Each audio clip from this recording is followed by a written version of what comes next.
गुरुर्ब्रह्मा गुरुर्विष्णु गुरुर्देवो महेश्वरा गुरुर्साक्षात् परं ब्रह्मा तस्मै श्री गुरुवे नमः। तस्मै श्री गुरुवे नमः।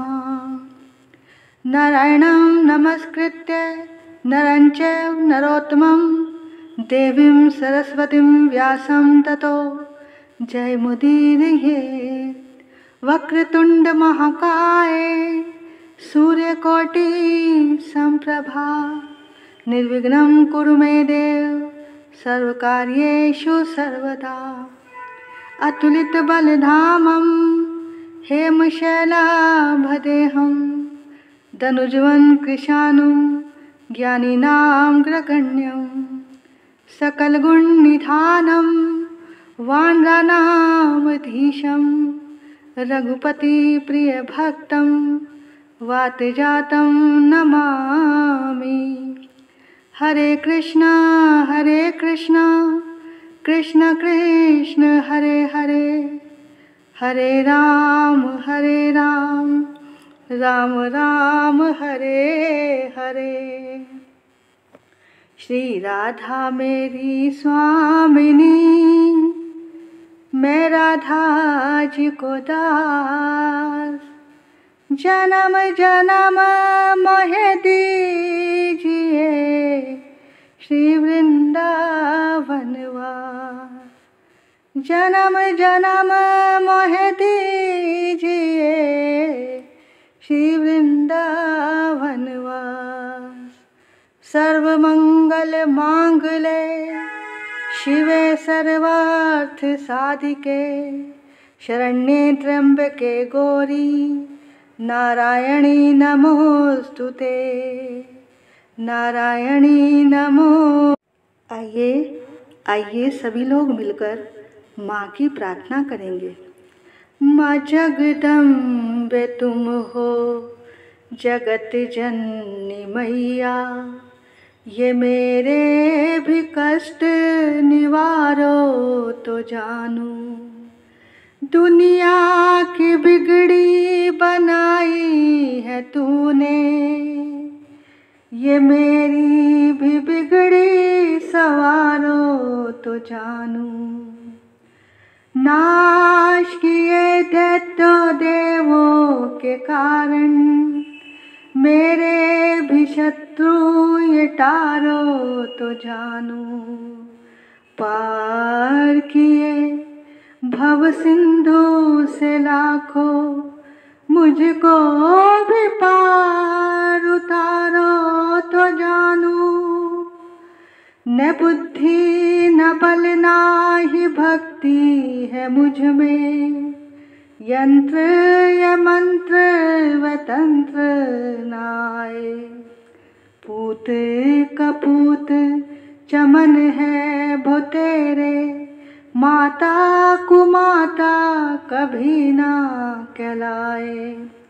मेरी ढिठाई पे ध्यान न दीजो, किसको कहूँ अपना दुखड़ा सुना के।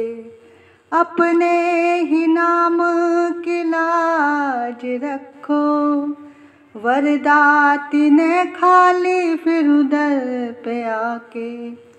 पुत्र की परम स्नेही है माता, वेदों पुराणों ने समझाया गा के। आया शरण में तुम्हारी भवानी, बैठा तेरे दर पे धूनी रमा के। तुम ही कहो छोड़ माता के दर को, किससे कहूँ अपनी विपदा सुनाए। पूत कपूत चमन है वो तेरे, माता कुमाता कभी ना कहलाए। गोदी बिठाओ या चरनी लगाओ, तुझे शक्ति भक्ति का वरदान चाहिए। पतित हूँ तो क्या फिर भी बालक हूँ तेरा, कपूत कभी माता को ध्यान चाहिए। खाली पिराना भंडारे से कोई तो करना हमारा भी कल्याण चाहिए। जगत रूठे तो मुझको चिंता नहीं है, तुझे मैया होना मेहरबान चाहिए। तुम्हारे भरोसे पे ही जगत जननी, श्लोकों का ये अर्थ नादान गाए। पूत कपूत चमन है वो तेरे, माता कुमाता कभी ना कहलाए। माता कुमाता कभी ना कहलाए। बोल साचे दरबार की जय। सभी प्रभु प्रेमियों को मुझ कृष्ण प्रिया की ओर से, वृंदावन से राधे राधे राधे राधे प्रणाम वंदन। बोलिए राधा रानी सरकार की जय, सतगुरुदेव महाराज की जय, वृंदावन धाम की जय, रज महारानी की जय, यमुना महारानी की जय, सभी संतन भक्तन रसिकन की जय, देवी भागवत पुराण की जय, चराचर में बसने वाले परमात्मा की जय। जय जय श्री राधे, जय जय श्री राधे, जय जय श्री राधे, निताई गौर हरि बोल। जय माता दी, जय माता दी, जय माता दी। बोल साचे दरबार की जय। नवरात्रि के इन पावन दिनों में जो भी भक्त सच्चे मन से माँ की आराधना करता है, व्रत रखता है, पाठ पूजा करता है और देवी भागवत सुनता है, तो उसके सारे कष्ट, सारे दुख, सारी विपत्तियाँ माँ दूर कर देती है। माता रानी उसकी हर मनोकामना पूर्ण करती है। पर भैया, हमारे भीतर अभिमान नहीं होना चाहिए कि हमें ये मिला वो मिला। जो भी माँ से आपको प्राप्त हो उसका कभी अभिमान मत करना, बल्कि माँ का शुक्रिया ही करना। देखो, हम सबके अंदर 3 गुण होते हैं, सतोगुण, रजोगुण, तमोगुण। इनका वर्णन आप भगवत प्रेम कथा में भी सुन चुके हो, तो ये इसमें देवी भागवत जी में भी हैं। तो ये तीनों गुण सब में होते हैं, चाहे कोई संत हो, चाहे कोई भगत हो या आम इंसान हो। अगर आप धर्म के कार्य से जुड़े हैं और भजन करते हैं, सात्विक भोजन करते हैं, तो आप सतोगुणी हो।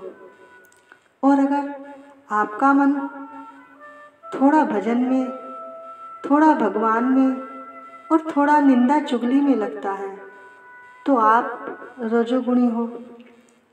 और अगर भजन करना बिल्कुल भी अच्छा ना लगे, मंदिर जाना भी अच्छा ना लगे, कोई भी धर्म का कार्य करना अच्छा ना लगे, अगर बात बात पर क्रोध आता है, हर किसी से झगड़ा करने का मन करता है, तो समझो आप तमोगुणी हो।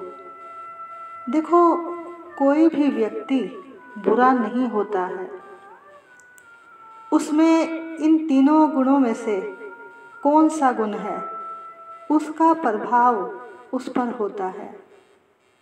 जिसके अंदर सतोगुण है, ऐसा नहीं कि उसे क्रोध नहीं आता, क्रोध तो उसे भी आता है, पर जो सतोगुणी व्यक्ति होते हैं उनका जो क्रोध होता है वो कुछ क्षण के लिए होता है, और वो भी किसी की भलाई के लिए, किसी अच्छे कार्य के लिए।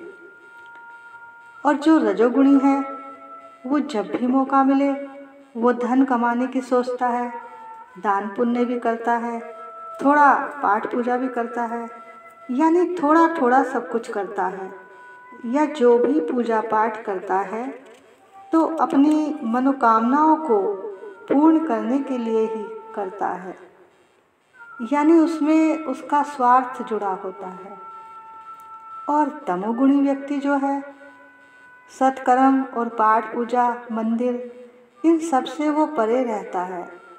वो तो बस यही चाहता है कि लड़ाई झगड़ा कैसे हो। उसे निंदा चुगली गाली देने में बहुत रस आता है। कभी अगर किसी के कहने से वो पूजा पाठ कर भी ले, मंदिर चला भी जाए, परंतु उसका उसमें मन नहीं लगता। देखो, भगवान को पापी व्यक्ति पर गुस्सा नहीं आता, पापी व्यक्ति उन्हें बुरा नहीं लगता। पापी व्यक्ति भी अगर अपने पाप की क्षमा सच्चे हृदय से मांग ले तो भगवान क्षमा कर देते हैं, परंतु अभिमानी व्यक्ति को भगवान कभी क्षमा नहीं करते, उसे अपने से दूर कर देते हैं। क्योंकि भगवान को अभिमान किसी का भी पसंद नहीं है। अगर किसी को भजन का अभिमान है या अपने पाठ पूजा सेवा का अभिमान है तो भैया भगवान ये अभिमान रहने नहीं देंगे।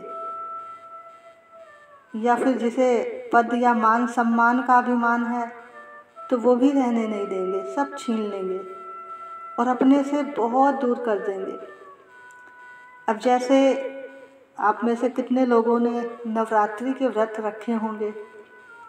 अब अगर वो सारा दिन सबको यही बताते रहोगे कि मेरा तो व्रत है, मेरा तो व्रत है, भैया हम तो सारा दिन कुछ भी नहीं खाते, हम तो 2 लोंग पर अपने सारे व्रत रखते हैं, तो भैया इसको अभिमान ही बोलते हैं।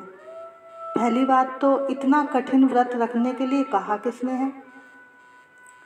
अरे माँ तो केवल भाव देखती है, आपके भीतर का प्यार देखती है।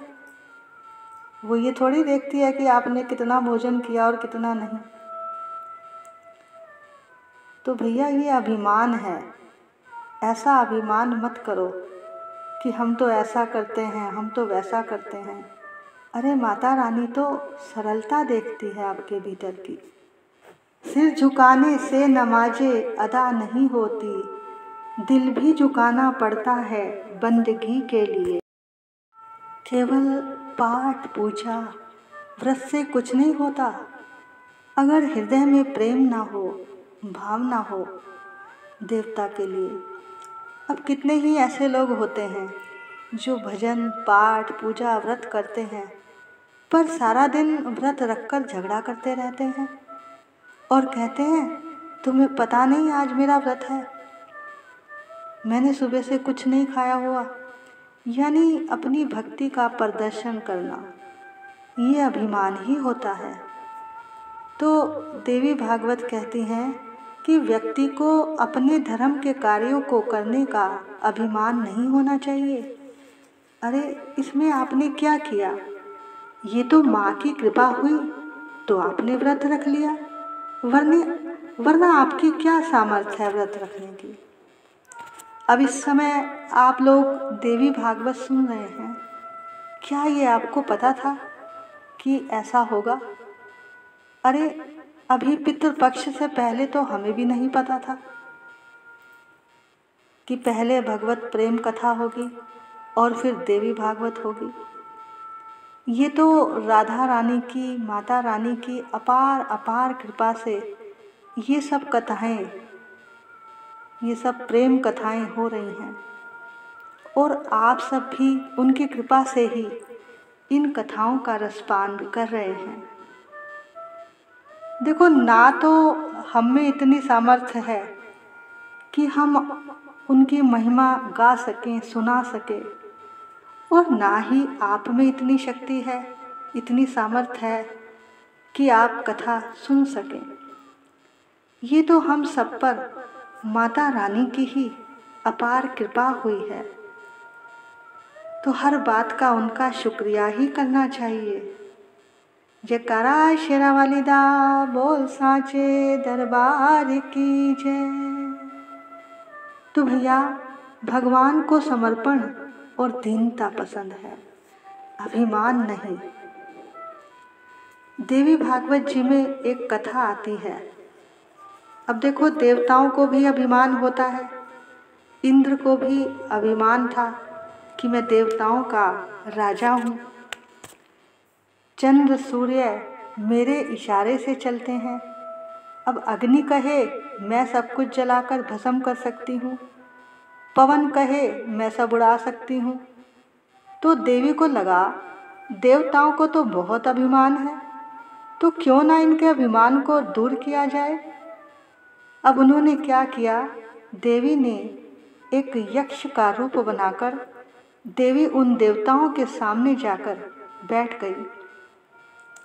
इंद्र सोचने लगे, हमारे पास यहाँ बड़े बड़े देवता आते हैं और अपना सिर हमारे चरणों में झुकाते हैं। ये कौन है जो बिना कुछ बताए हमारे सामने आकर बैठ गया। अब इंद्र से ये सब कुछ बर्दाश्त नहीं हुआ। अग्निदेव से कहा, जाओ देखो ये कौन है जिसने हमारा अपमान किया है। अब अग्निदेव गए, बोले, आप कौन हैं? यक्ष ने कहा, आप बताइए आप कौन हैं? तभी अग्नि ने कहा, आप हमें नहीं जानते, मैं अग्निदेव हूँ। यक्ष बोला, आपकी क्या पहचान है कि आप अग्निदेव हैं? बोले, अरे मेरी पहचान, मेरे बिना ये सृष्टि चल नहीं सकती। मैं तो सब जीवों के अंदर जठराग्नि के रूप में बैठा हुआ हूँ। मेरे बिना तो किसी का भोजन पच ही नहीं सकता। मैं चाहूँ तो अभी सारे संसार को जला दूँ। यक्ष ने कहा, अच्छा इतना बल है तुम में? तो यक्ष ने उसको एक तिनका दिया, बोले, इसे जलाकर दिखाओ। अग्निदेव बोले, अरे ये क्या मजाक कर रहे हो, एक तिनके को क्या जलाना, कोई बड़ी चीज़ बताओ। हम किसी शहर, वन, पहाड़, नगर किसको जलाएं? यक्ष बोला, नहीं, तुम इस तिनके को ही बस जला दो।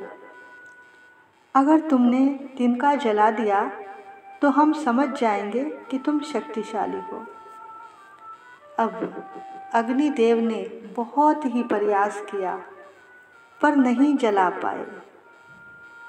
अब पवन देव को भेजा इंद्र ने कि जाओ तुम देखो। तो यक्ष ने पूछा, महाराज आप कौन हैं, अपना परिचय दीजिए। अब पवन देव बोले, तुम हमें नहीं जानते, हम जिसे चाहें उसे उड़ा सकते हैं। बोले, अच्छा इतना बल है तुम में, तो केवल इस तिनके को उड़ाकर दिखाओ। पवन देव बोले, एक तिनके का क्या उड़ाना, लो अभी उड़ा देते हैं। अब उन्होंने भी बहुत प्रयास किया, बहुत हूँ किया, पर नहीं उड़ा पाए। अब इंद्र ने सोचा कि लगता है मुझे ही जाना पड़ेगा, मैं ही जाकर देखता हूँ। अब जब इंद्र चले तो यक्ष वहाँ से अदृश्य हो गए। तब इंद्र ने माँ भगवती की पूजा की, आराधना की। तब माँ भगवती प्रकट हुई। इंद्र ने प्रणाम किया और पूछा, माँ अभी जो पहले यहाँ पर थे वो कौन थे, कहाँ चले गए वो? माँ भगवती बोली, वो मैं ही तो थी। तुम सब देवताओं को अभिमान हो गया था, उसको दूर करने के लिए मैं अपना रूप बदल कर आई थी। देखो, तुम्हारे पास जो भी शक्तियां हैं वो सब तुमको मुझसे ही प्राप्त हैं। अगर तुम इन सब का अभिमान करोगे तो याद रखना, अगर मैं कुछ दे सकती हूँ तो मैं उसे वापस ले भी सकती हूँ। तो कहने का अभिप्राय है, जब कोई विनम्र होकर, दीन होकर प्रार्थना करता है तो माँ दया करती है, करुणा करती है और सब देवता भी कृपा करते हैं। देखो, जब कोई बीमार होता है, किसी का स्वास्थ्य खराब होता है या अंदर से कमज़ोर होते हो तो यही कहते हो ना कि अब मुझ में शक्ति नहीं है, मैं चल नहीं सकता, चलने की शक्ति नहीं है, मुझ में ये कार्य करने की शक्ति नहीं है। तो ये जो आपके भीतर की शक्ति है ये कौन है? अरे वही तो माँ अम्बा है, वही तो राधा रानी है, वही तो वो शक्ति है। तो भैया उस शक्ति के बिना कोई भी नहीं है। यहाँ जितने भी संसार में जीव हैं सब में शक्ति ही है, माँ ही है, उसके बिना कुछ भी नहीं है। तो कहने का अभिप्राय है कि कभी भी अभिमान नहीं करना चाहिए।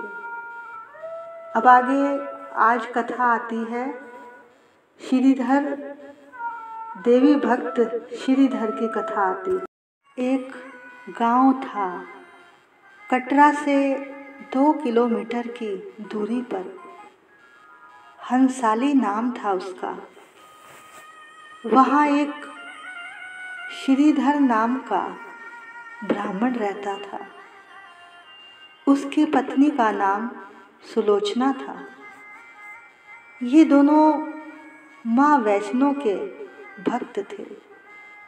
सारा दिन जय माता दी, जय माता दी, उठते बैठते सोते जागते जय माता दी, जय माता दी करते रहते। पर इनके यहाँ कोई संतान नहीं थी। इस बात से ये बहुत ही दुखी थे। एक दिन उनकी पत्नी ने उनसे कहा, स्वामी, मैं 9 साल से माँ की आराधना कर रही हूँ, यही सोचकर कि कभी तो माँ कृपा करेगी, पर हमारी विनती माँ क्यों नहीं सुन रही है। ऐसा कहते कहते सुलोचना दीवार पर अपना सिर पटक पटक कर रोने लगी। तब श्रीधर ने माँ से प्रार्थना की, हे माँ, आप सब पर दया करती हैं, आप दयामयी हैं। हे माँ, आप सब पर कृपा करती हैं, आप कृपामयी हैं। हे माँ जगत जननी, आप सब पर करुणा करती हैं, आप करुणामयी हैं। हे माँ अम्बे, मुझ पर भी कृपा कीजिए। पहाड़ों से निकल आओ, तेरे दरबार आया हूँ, तेरे दरबार आया हूँ। मैं रोता सिसकता चरणों में, मैं जारो जार आया हूँ, तेरे दरबार आया हूँ। निकल आ माँ तू पत्थरों से, निकल आ माँ तू पत्थरों से, न पत्थर दिल को करना माँ। तुम्हारी जोत नूरानी से है रोशन दिल को करना माँ। सहे सद में जहाँ भर के, सहे सद में जहाँ भर के मैं होला चार आया हूँ। तेरे दरबार आया हूँ। पहाड़ों से निकल आवा, तेरे दरबार आया हूँ। तेरे दरबार आया हूँ। तेरे दर पे जो आया माँ, तूने बिगड़ी बनाई है। जो अर्जी लेके आया है, तूने आशा पुजाई है।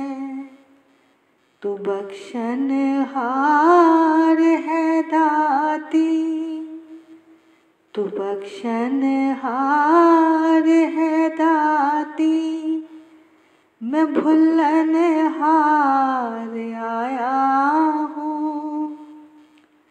तेरे दरबार आया हूँ। पहाड़ों से निकल आवा, तेरे दरबार आया हूँ। तेरे दरबार आया हूँ। मैं रोता सिसकता चरणों में, मैं जारो जार आया हूँ। तेरे दरबार आया हूँ। तेरे दरबार आया हूँ।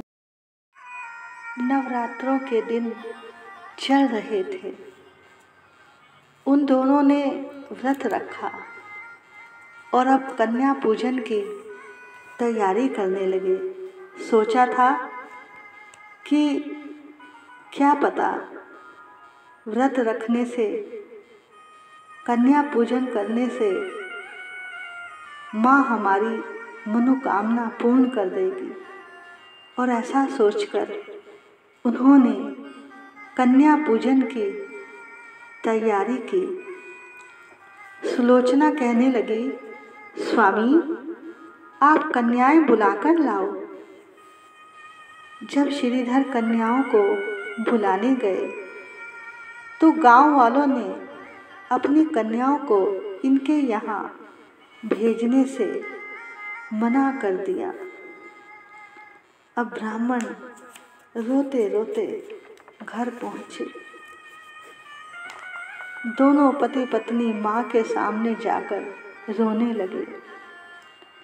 जग जननी के चरणों में विनय करत महावीर, निज भक्तों की है महादेवी, जाए हरो अब पीर। तुझ बिन जाने कोई ना माँ, दीन जनों का हाल। अब ना अम्बा करो विलंबा, दया करो तत्काल, दया करो तत्काल। हनुमान जी ने माँ से प्रार्थना की कि माँ अपने भक्तों का कष्ट दूर करो। तभी माँ वैष्णो ने एक कन्या का रूप धारण किया और बुलाने लगी, नैना देवी आओ, दर्शन दो, चामुंडा बहन प्रकट हो, चिंतपूर्णी आओ, मनसा बहन प्रकट हो, ज्वाला जी आओ, ब्रजेश्वरी आओ, कालिका बहन आओ, शाकुंभरी बहन आओ। अब सभी देवियाँ मिलकर माँ वैष्णो के पास आ गई।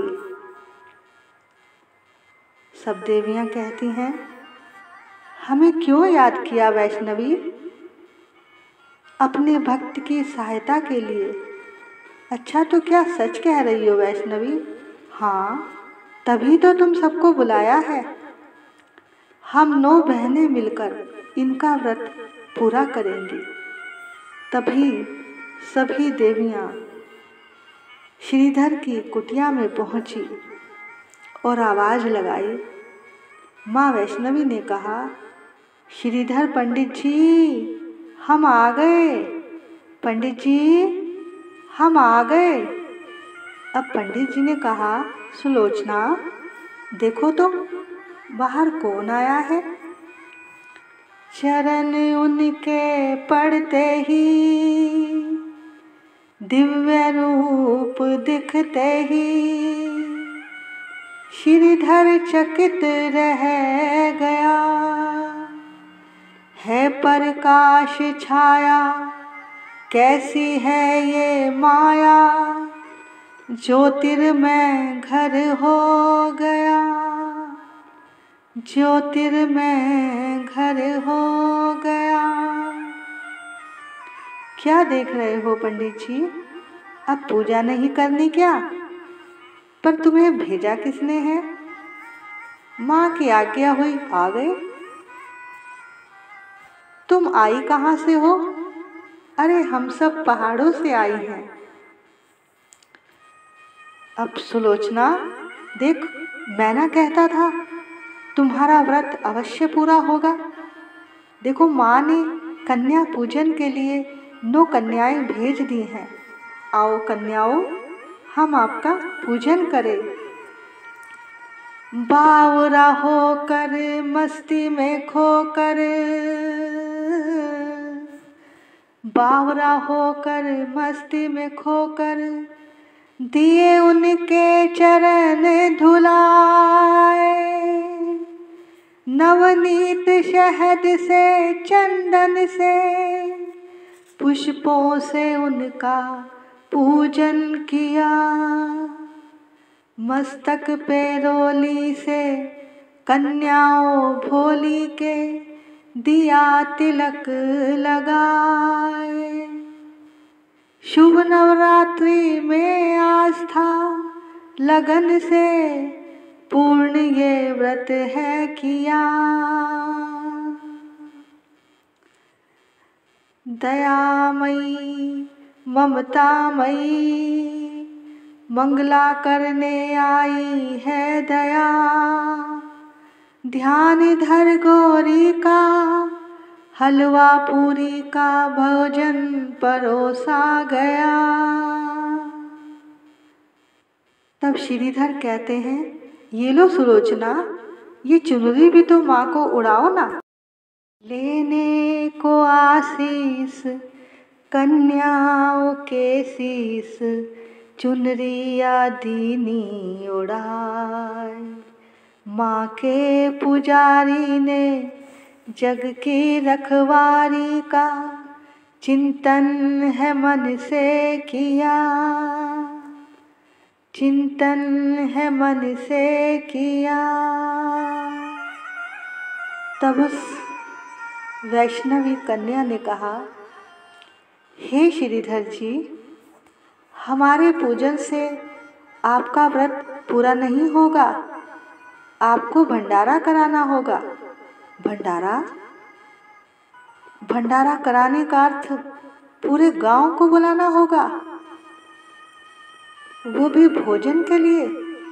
पर माँ, मुझ में इतनी सामर्थ्य नहीं है। कन्या बोली, जो वैष्णवी का, माँ वैष्णो का सच्चे हृदय से जो आराधना करता है, उसके लिए कोई कार्य कठिन नहीं है पंडित जी। परंतु कन्या, इतना अनाज सामग्री कहाँ से आएगी? पंडित जी, भूखों को भोजन कराने से अच्छा कोई दूसरा कार्य नहीं है।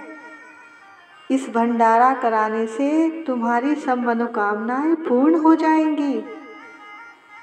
ठीक है, मैं जरूर भंडारे का निमंत्रण देने गांव में जाता हूँ। पर हे कन्या, तुम तो आओगी ना? हाँ, मैं आऊँगी भंडारे में। पर हाँ, एक बात मत भूलना पंडित जी, भैरवनाथ को जरूर बुलाना। अब अगले दिन सारे नगर में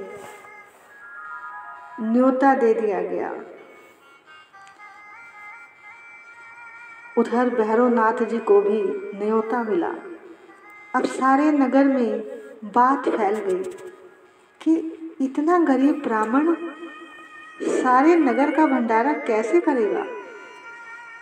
किसी ने बताया, इनके यहाँ एक कन्या आई है, वही कन्या चमत्कार कर रही है। भैरवनाथ को जब पता चला तो वो 1000 साधु और साथ में लेकर आया। अब ब्राह्मण के यहाँ तो 100-200 लोगों का भंडारा बना था और उनका आंगन भी छोटा सा था, छोटी सी कुटिया थी। अब भैरवनाथ उनकी परीक्षा लेने के लिए 1000 साधु लेकर पहुंच गए। अब जिसका रखवाला है राम, कौन बिगाड़े उसका काम।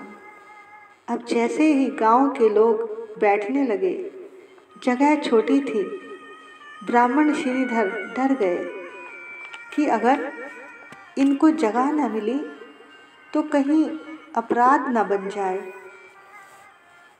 तो ब्राह्मण रोने लगा। तब उस कन्या ने कहा, ब्राह्मण, तुम चिंता मत करो, सब हो जाएगा। अब सब जिस कुटिया में अंदर बैठे हुए थे, देखते देखते वो कुटिया बड़ी होने लगी। सारे के सारे साधु संत उस छोटी सी कुटिया में ही आराम से समा गए। अब श्रीधर ने माँ से कहा, माँ, यहाँ तो कुछ लोगों के लिए भंडारा था, ये तो हजारों लोग आ गए। तब माँ ने कहा, पंडित जी, तुम चिंता ना करो। तभी एक चमत्कार हुआ। 56 भोग अपने आप ही बनकर तैयार होने लगे। रसोई में कितने ही चूल्हे अपने आप जल गए। कहीं पूरियां बन रही हैं, कहीं सब्जी बन रही है, कहीं खीर बन रही है, कहीं रायता बन रहा है, कहीं हलवा बन रहा है, कहीं मिठाइयाँ बन रही है। अब ऐसा देखकर माँ की कृपा को देखकर श्रीधर रोने लगा। दरस दिखाने, लाज बचाने आई मेरी माँ, आई मेरी माँ।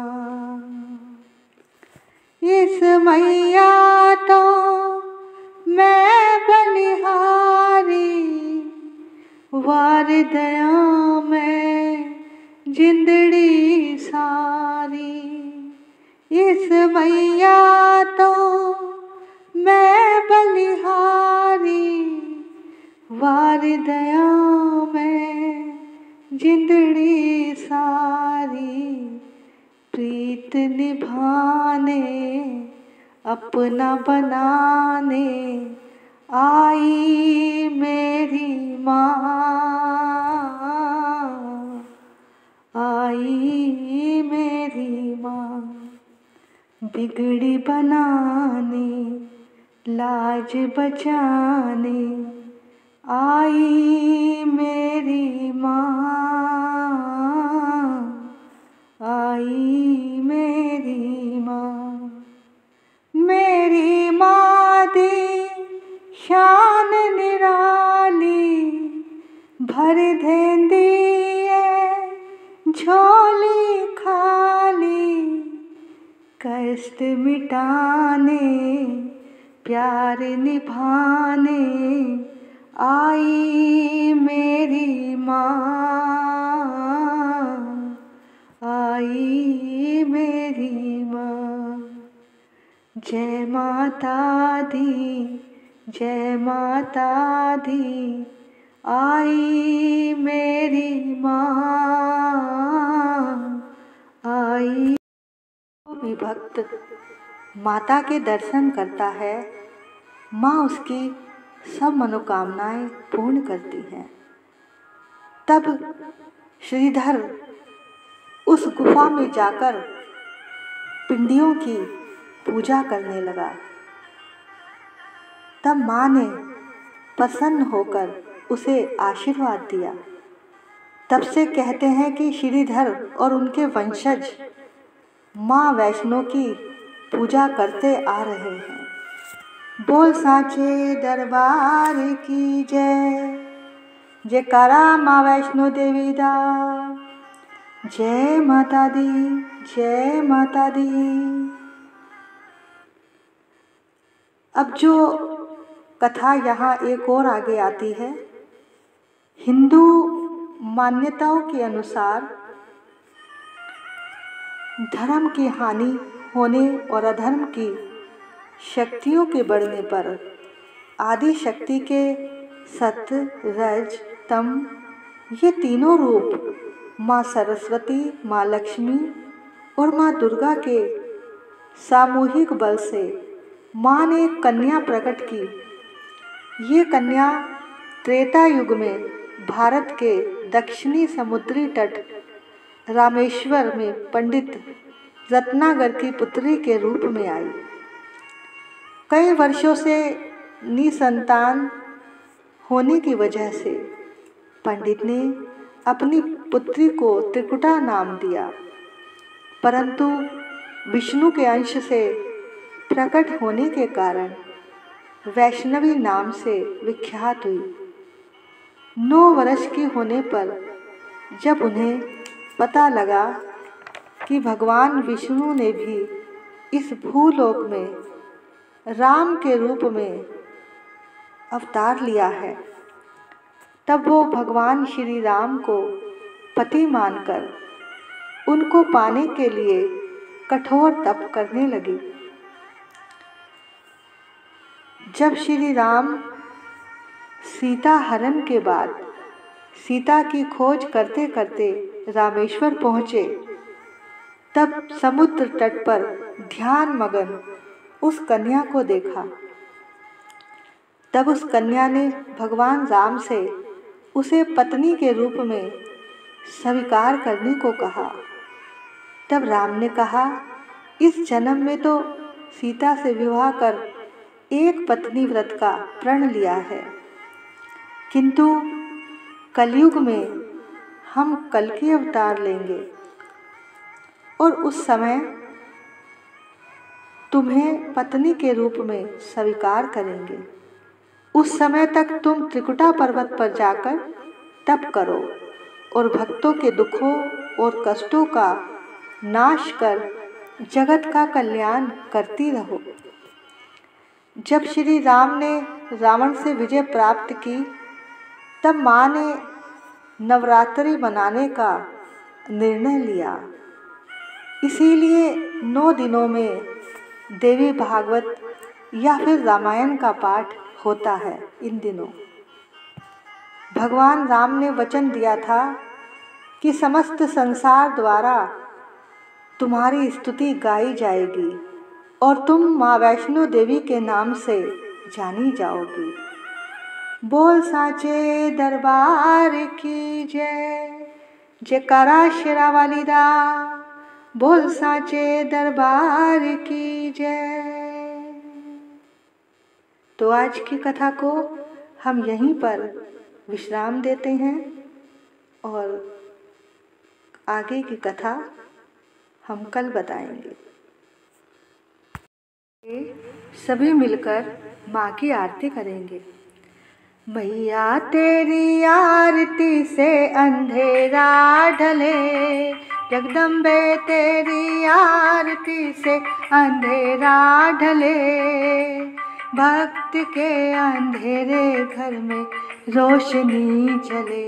जय जय भवानी, जय जय भवानी, जय जय भवानी, जय जय भवानी। राजा की हवेलियाँ निर्धन की झोपड़ी, राजा की हवेलियाँ निर्धन की झोपड़ी, तेरी दया है तो ये धरती पे है खड़ी, धरती पे है खड़ी। माँ कौन है यहाँ जो तेरा आसरा न ले, माँ कौन है यहाँ जो तेरा आसरा न ले। भक्त के अंधेरे घर में रोशनी जले। जय जय भवानी, जय जय भवानी। मैया तेरी आरती से अंधेरा ढले, जगदम्बे तेरी आरती से अंधेरा ढले, भक्त के अंधेरे घर में रोशनी जले।